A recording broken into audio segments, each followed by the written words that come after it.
Batman the Animated Series has endured for decades for a reason. Its blend of stunning art direction, bombastic score, and compelling characters redefined what superhero animation could be. But some really great episodes, like A Bullet for Bullock, don't get the attention they deserve. This noir-inspired story has all the hallmarks of BTAS at its best. Mature storytelling, sharp characterization, and a focus on side characters that rarely get the spotlight. So let's talk about why this hidden gem deserves to be revered. This story is a love letter to the noir genre, focusing on a mystery figure threatening the life of slovenly Detective Harvey Bullock.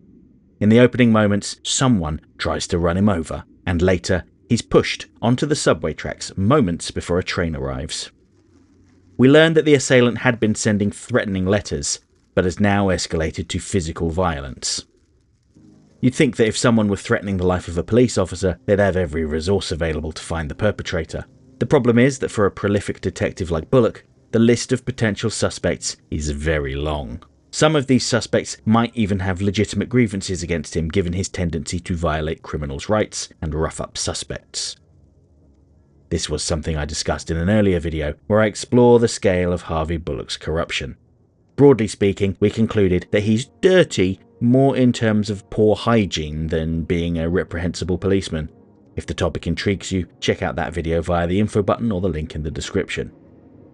Given all this, Bullock feels he can't use regular channels, fearing that his rule bending, which Commissioner Gordon tolerates, might come back to bite him on the backside. So he calls in Batman for help. After all, if anyone understands the punitive power of a punch, it's Batman. This is quite a development, considering Bullock was initially presented as a foil for Batman. He always assumed the worst about him and resented his presence. From Bullock's perspective, Batman went further than he ever had, yet the citizens adored him for it. If Bullock attempted even a fraction of what Batman does, he'd be out of a job. I think he envies the freedom Batman has to beat Gotham's criminals senseless, and regulations prevent him from acting on what he believes is right. Of course, that doesn't stop him from pushing the boundaries. This envy helps explain why Bullock would be one of the first to investigate whenever Batman was suspected of wrongdoing. He wasn't necessarily opposed to Batman's methods, he simply resented that he couldn't do the same. Think back to the pilot episode on Leather Wings, where Batman is accused of robbing pharmaceutical companies and throwing a security guard out of a window. Bullock seizes the opportunity to take him down, even getting his own anti-Batman task force, which was woefully inept. Similarly, when Scarecrow was terrorizing Dr. Long at Gotham University, Bullock accused Batman of being in cahoots with him after he failed to catch the villain. So confident was he that he had bet his badge on it, only to be proven wrong almost immediately. He still kept his badge though, didn't he? It's telling them when Bullock needs off-the-books help, he contacts Batman. This suggests that deep down Bullock knows Batman is a force for good, though he will never admit it. One thing that sets this episode apart is that it's a stealth adaptation of a comic book, Detective Comics 651, written by Chuck Dixon and illustrated by Graham Nolan. Calling it an adaptation actually might be a bit generous, as the episode closely follows the comic. Fortunately, Dixon does get a nod in the credits.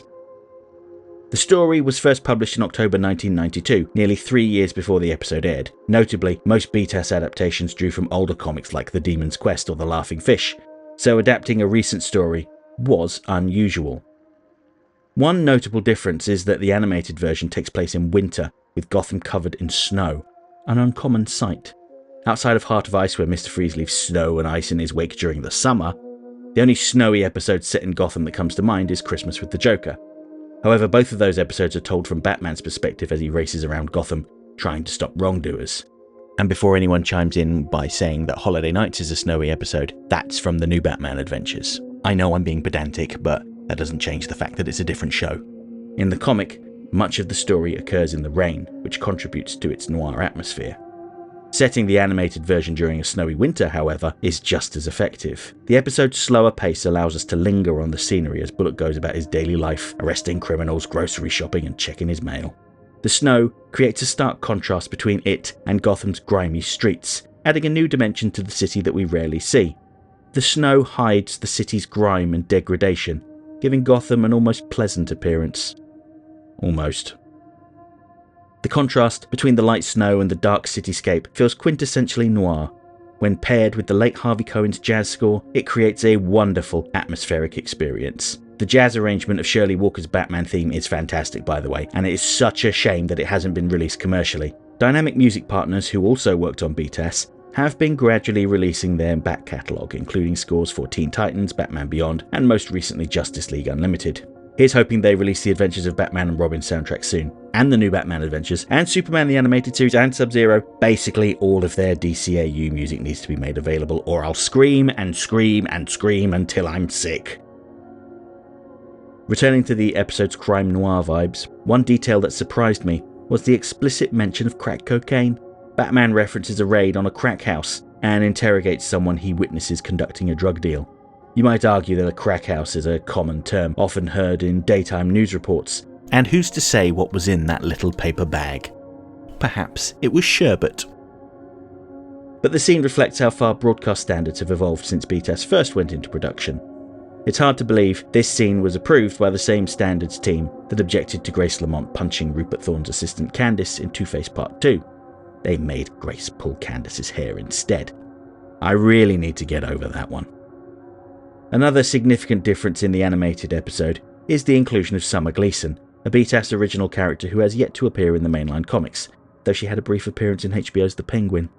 This scene likely exists because a 22-page comic wouldn't fill the airtime of an episode. It also highlights Bullock's desperation. We can infer that Bullock and Gleeson have some sort of past relationship, not necessarily romantic but perhaps professional, with Bullock serving as one of her anonymous sources.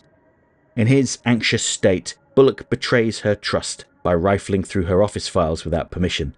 For Gleeson, this is the final straw, and she throws him out and ends their friendship. Based on her reaction, this likely isn't the first time Bullock has disappointed her, though we can only speculate about their past interactions. Some viewers might take issue with the fact that Batman isn't in this episode much, and the focus is almost entirely on Bullock. However, this was a recurring theme in BTAS. Many episodes spotlighted villains or side characters, with Batman playing a supporting role. Take, for example, Two-Face Part 1, my favourite episode of BTAS, which centres on Harvey Dent's descent into madness. Regular viewers will know I've discussed this episode at length. Check out the video I made about this episode if you're interested, once again linked to in the info button and description. When Bullock and Batman compare notes, they conclude that the culprit must be someone Bullock helped convict, who has recently been released from prison. They settle on Vinny the Shark Starkey. On the surface, Starkey seems like a generic mob boss. However, I appreciate that his name references pulp crime novelist Richard Stark, a pseudonym of Donald Westlake. Westlake wrote multiple crime novels starring a character called Parker, who was famously played by Lee Marvin on screen. And wouldn't you know it, Vinny the Shark is a dead ringer for Lee Marvin. Wonderful stuff. Batman and Bullock apprehend Starkey and send him back to prison, but it turns out that Starkey wasn't the culprit. Instead, the true assailant is Bullock's building manager, Nivens. Earlier in the episode, we see Bullock mistreat Nivens, dismissing his reasonable requests about noise level and rubbish disposal. Bullock's rudeness and poor hygiene pushes Nivens over the edge. Nivens initially intended to scare Bullock into moving out, but over time, his frustration and anger grew into something darker. He became convinced that the only way to rid himself of Bullock's presence was to kill him. Ironically, Bullock had been considering moving, but the threats to his life kept him preoccupied. The tragedy of Nivens' story lies in his descent from an ordinary man into a would-be murderer. Bullock's habitual cruelty and dismissive attitude pushed him to the breaking point. Nivens truly believed no jury would convict him, but in Gotham it was far more likely he'd end up in Arkham, and a little fish like him wouldn't come out of that experience unscathed. This unconventional twist is another reason why A Bullet for Bullock stands out. The story's strength lies in its focus on character rather than spectacle.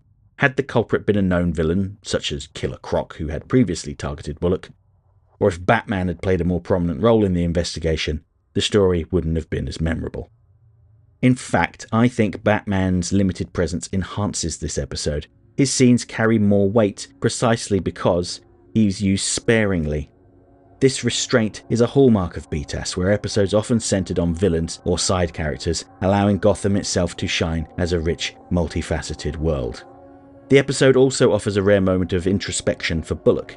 He never considered that someone like Nivens, a regular everyday person, could harbour such intense resentment towards him. It's a wake-up call, forcing Bullock to confront the consequences of his behaviour, perhaps. Notably, Bullock calmly arrests Nivens at the episode's conclusion, a stark contrast to his earlier more aggressive handling of Vinny the Shark. When apprehending Vinny, Bullock used his gun to intimidate the unarmed man, highlighting his usual heavy-handed methods. With Nivens, however, there's very little aggression, only quiet resignation. The subtle shift in Bullock's demeanour leaves us wondering, did this experience change him? Did he gain some perspective on how his actions impact others? Probably not. But the possibility lingers, and that glimmer of hope adds depth to his character. In many ways, A Bullet for Bullock is a microcosm of what makes Batman the Animated Series so timeless. Its willingness to prioritise character-driven narratives, its stunning art direction, and ability to find beauty in Gotham's darkness reminds us why this show continues to resonate decades later.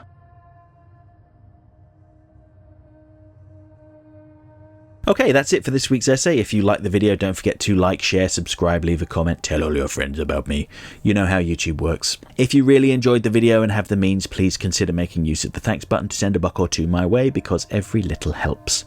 I offer channel memberships for $1.99 a month. This will get you early access to my weekly video essay, priority responses to your comments, members-only videos, custom emojis, and an icon on your profile indicating that you're one of my people. And special thanks to my current channel members, who are all listed on the screen right now.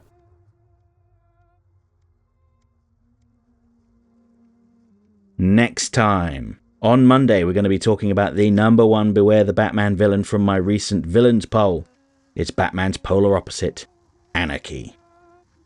And then on Friday, I'll be talking about another episode of Batman the Animated Series that adapts a comic book, The Cape and the Cowl Conspiracy, and how the villain of the episode, Josiah Wormwood, is not just a bargain basement Riddler. Honest. Hope to see you then.